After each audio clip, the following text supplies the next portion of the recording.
সুপ্রিয় শিক্ষার্থী বন্ধুরা, আমরা আজকে আরও একটি অর্থাৎ উচ্চতর গণিতের 5.3-এর সমীকরণের 4 নম্বর অঙ্কটির সমাধান করতে যাচ্ছি। অঙ্কটি আমি খাতায় উঠিয়ে নিয়েছি, তো দেখি অঙ্কটি কিভাবে সমাধান করা যায়।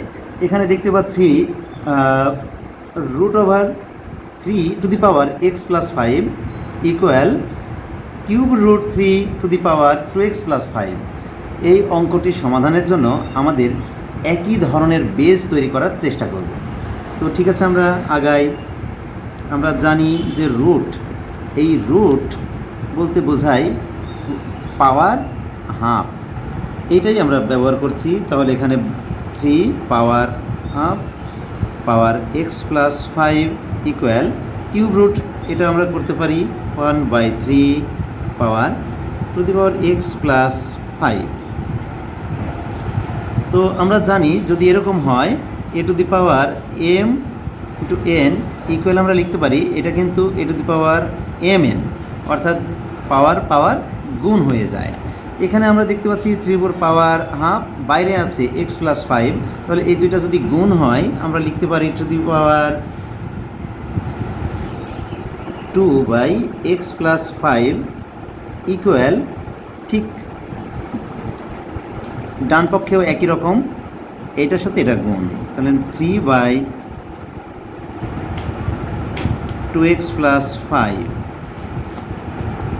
আবার দেখতে পাচ্ছি আমাদের বেজ 1, তাহলে আমাদের নিশ্চয়ই পাওয়ার সমান হয়ে যাবে, অর্থাৎ আমরা লিখতে পারি x+5/2 ইকুয়াল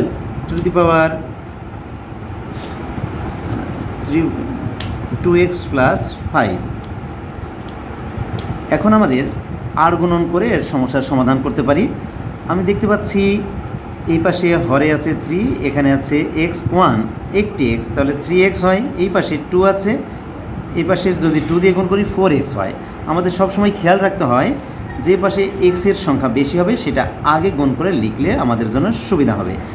তো 2 আর 2x 4x + 10 ইকুয়াল 3x + 15। এক্সগুলোকে এক পাশে নিয়ে নিচ্ছি,